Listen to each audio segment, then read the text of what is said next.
Kasih Survei dan Imunisasi Dinkes Sumsel, Yusri menerangkan, pada 2 hari lalu Sumsel mengalami lonjakan kasus positif COVID-19 sebanyak 70 kasus dalam 1 hari, akibat pemeriksaan spesimen yang tertunda dan hari libur. Lonjakan kasus ini tertinggi sejak Agustus kemarin. Jumlah spesimen yang diperiksa di BBLK dalam 1 hari menurun, dibanding 3 bulan kebelakang, dengan 400 spesimen karena saat ini hanya dilakukan pada orang yang memiliki gejala. Sementara orang tanpa gejala dan terkonfirmasi positif dianjurkan isolasi mandiri dengan pengawasan melalui telepon oleh tenaga kesehatan di puskesmas setempat.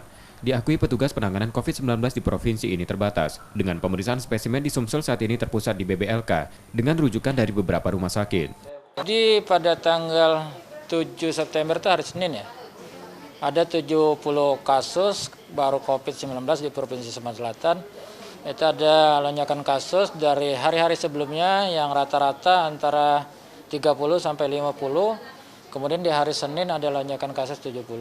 Nah, kasus 70 ini perlu kita ketahui itu adalah akumulasi dari spesimen yang beberapa hari stop pemeriksaan, seperti pemeriksaan di BBLK itu hari Minggu tidak dilakukan pemeriksaan. Jadi pemeriksaan yang di hari Minggu itu akan akumulasi di hari Senin. Saat ini jumlah kasus positif COVID-19 dalam proses perawatan di Sumsel sebanyak 1.038 orang dan sembuh 3.347 orang. Reski Oktora, Moklas Diferensial, Kompas TV, Palembang.